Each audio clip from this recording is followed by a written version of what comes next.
Happy morning class. இந்த வீடியோவில் நம்ம காம்பவுண்டிங் பண்ணுறது எப்படி, அது என்ன ஃபார்முலா அப்படிங்கிறதான் பார்க்கலாம்.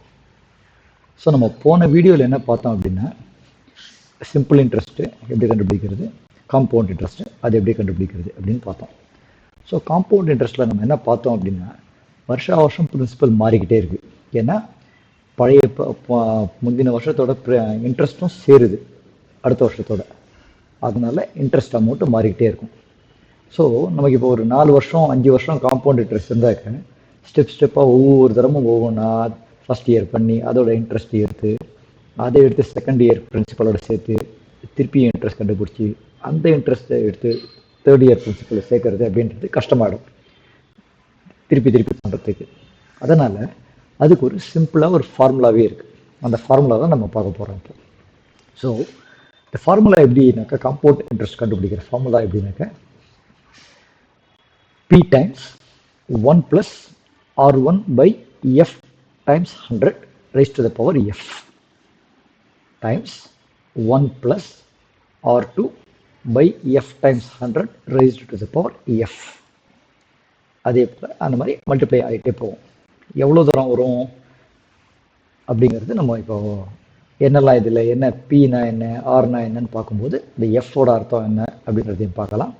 இது எத்தனை தரம் இந்த மாதிரி மல்டிப்ளை பண்ணணும் அப்படிங்கிறதையும் பார்த்துக்கலாம். இப்போது பீன்றது பிரின்சிபல் அமௌண்ட். நம்ம சிம்பிள் இன்ட்ரெஸ்ட்டில் இருக்க அதே பிஎன்ஆர் பை 100ல் வர மாதிரி பீன்றது principal amount. R1 R2 R3 இந்த மாதிரிலாம் வேரியபிள்ஸ் பார்க்குறீங்க. இதுக்கு என்ன அர்த்தம் அப்படின்னா, R1 அப்படின்னாக்க ஃபஸ்ட் இயருக்கு எவ்வளோ இன்ட்ரெஸ்ட் சொல்லியிருக்காங்க. இப்போ இந்த சம்மில் பார்த்தீங்கன்னாக்க எல்லா வருஷமும் இன்ட்ரெஸ்ட் 10% தான். பட் சமயத்தில் என்ன பண்ணுவாங்கன்னா, சம்மில் ஃபஸ்ட் இயருக்கு 10%, செகண்ட் இயருக்கு 15%, தேர்ட் இயருக்கு 25% அந்த மாதிரி சொல்ல வாய்ப்பு இருக்குது. அதனால் அந்தந்த வருஷத்துக்கு என்ன இன்ட்ரெஸ்ட் சொல்கிறாங்களோ அதுதான் இங்கே போடணும்.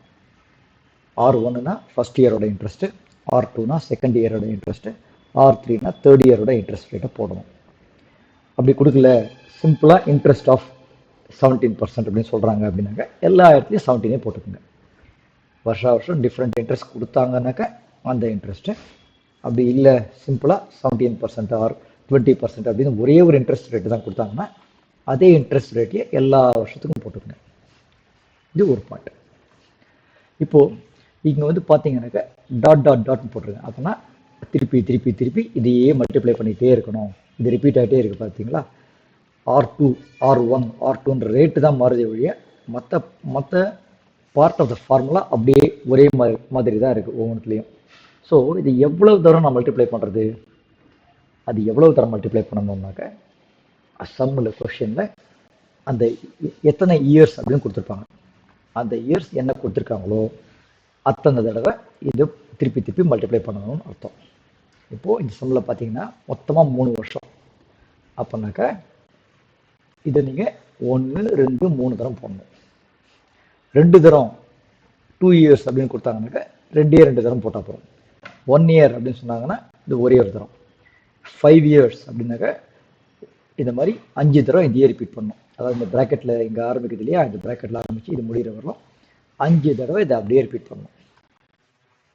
ஸோ நம்பர் ஆஃப் இயர்ஸ் எவ்வளோ சொல்கிறாங்களோ அத்தனை தடவை இதை மல்டிப்ளிகேஷனை பண்ணணும். நம்ம எக்ஸாம்பிள் சம்ஸ்லாம் பார்க்கும்போது உங்களுக்கு கிளியராக புரிஞ்சிடும். இப்போ இந்த எஃப் என்னது அப்படிங்கிறத பார்க்கலாம். எஃப் என்னது அப்படின்னாக்க, நம்ம சிம்பிள் இன்ட்ரெஸ்ட்டில் இந்த மாதிரி கிடையாது, காம்பவுண்டிங்கில் வரும். எப்படி இந்த எஃப் என்ன அர்த்தம் அப்படின்னாக்க, சமயத்தில் இது காம்பவுண்ட் ஆறுது வந்து யூஸ்வலாக காம்பவுண்ட் ஆறுதுங்கிறது வருஷத்துக்கு ஒரு தரம் தான் காம்பவுண்ட் ஆகும். இப்போ இந்த சம்மில் பார்த்தீங்கன்னாக்கா ஒரு வருஷத்துக்கு ஒரு தரம் தான் இது காம்பவுண்ட் ஆகி இன்ட்ரெஸ்ட் வருது. ஆனால் சில சமயத்தில் என்ன ஆகும் அப்படின்னாக்க, இந்த காம்பவுண்டிங் வந்து ஒரு வருஷத்துலேயே மல்டிபிள் டைம்ஸும் ஆகும். ஓகே, அதுவும் சம்லேயே கொடுத்துருவாங்க. Compounded annually, compounded twice a year, compounded every 3 months அந்த மாதிரி சொல்லுவாங்க. ஸோ அந்த மாதிரி சொன்னாங்கன்னாக்கா இந்த எஃப்போட வேல்யூ மாறும். காம்பவுண்டட் ஆனுவலின்னு சொன்னாங்கன்னா எஃப்போட வேல்யூ 1. காம்பவுண்டட் ஹாஃப் இயர்லி இல்லை ட்வைஸ் எவ்ரி இயர் அப்படின்னு சொன்னாங்கன்னாக்கா எஃப் வந்து 2. ஏன்னா ஒரு வருஷத்தில் 2 தரம் வந்து காம்பவுண்ட் ஆகுது அப்படின்னு அர்த்தம். ஹாஃப் இயர்லி அப்படின்னாக்க 2 வருஷம் 2 தடவை இல்லையா, 2 ஹாஃப் இருக்கு ஒரு வருஷத்துல, அதனால 2. காம்பவுண்டட் குவார்டர்லின்னு சொல்லுவாங்க சமயத்தில். அப்படின்னா குவார்டர்லினா 3 மாதத்துக்கு ஒரு தரம் குவார்டர்லினா வருஷத்துக்கு 4 தரம் அப்படின்னு அர்த்தம். அதனால எஃப் வந்து 4 அப்படின்னு போட்டிருந்தாங்க இந்த ஃபார்முலாவில். இதுக்கும் நம்ம சம்ஸ் போடும்போது கிளியராக புரியும். பட் இந்த ஃபார்முலாவை ஞாபகம் வச்சுக்கோங்க.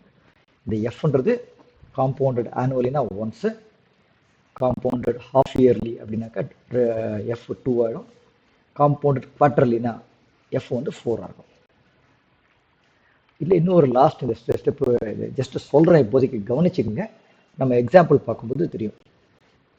சமயத்தில் என்ன பண்ணுவாங்கனாக்க நம்பர் ஆஃப் இயர்ஸை வந்து இன்டீஜராக கொடுக்க மாட்டாங்க.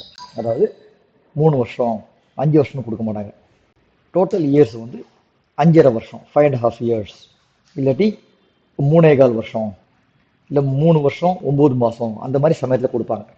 அந்த மாதிரி கொடுத்தாங்கன்னா இந்த கடைசி வருஷம் இருக்கு இல்லையா, இப்போ 2.5 வருஷம்னு சொன்னாங்கன்னாக்க இதை 2 போட்டுக்குங்க. அப்புறம் ஒரு அரை வருஷம் பாக்கி இருக்கு. அந்த இன்ட்ரெஸ்ட் ரேட்டை மட்டும் நம்ம என்ன பண்ணணும் அப்படின்னாக்க அந்த எத்தனை மாதம் சொல்கிறாங்களோ அத்தனை மாதத்தால் டிவைட் பை 12. அதை ரொம்ப இது பண்ணாதீங்க. இப்போ 4 மாதம் 2 years and 4 months அப்படின்னு சொன்னாங்கன்னா இதை 2 தரம் போட்டுக்குங்க. 3வது தரம் போடும்போது 3வது வருஷத்தில் ஃபுல் இயர் இல்லை, 4 மாதம் தான் கொடுத்துருக்காங்கன்னு வச்சுக்கோங்க. 2 years and 4 monthsனாக்க இது 3rd இயரில் 4 months தான் இருக்குன்னு அர்த்தம். அப்போ என்ன பண்ணணும்னாக்க 4 டிவைடட் பை ஒரு வருஷத்தில் எவ்வளோ மாதம் இருக்குது மொத்தம் 12, அதால் டிவைட் பண்ணிடணும். அதாவது R3 டைம்ஸ் 4 டிவைடட் பை 12 அப்படின்னு நீங்கள் போட்டுக்கணும். இதை சொல்லிடுறேன் இப்பயே உங்களுக்கு, ஏன்னா இதை கம்ப்ளீட் ஃபார்முலா, அதனால இதை ஃபுல்லாக எக்ஸ்பிளைன் பண்ணுறேன் உங்களுக்கு. பட் எக்ஸாம்பிள்ஸ் பார்க்கும்போது உங்களுக்கு புரியும். இந்த பண்ணணும்னு மட்டும் ஞாபகம் வச்சுக்கோங்க, சரியா? இந்த வீடியோவை இன்னும் ஒரு ஒன்ஸ் ஆர் ட்வைஸ் கேட்கணும்னா கேளுங்க. இந்த ஃபார்முலா ரொம்ப ரொம்ப முக்கியம். இந்த ஃபார்முலா புரிஞ்சிடுச்சு அப்படின்னாக்க உங்களுக்கு கொஸ்டினில் வர வேல்யூஸ் எல்லாம் எடுத்து ரீப்ளேஸ் பண்ணிங்கன்னா ஆன்சர் வந்துடும், சரியா? All the best.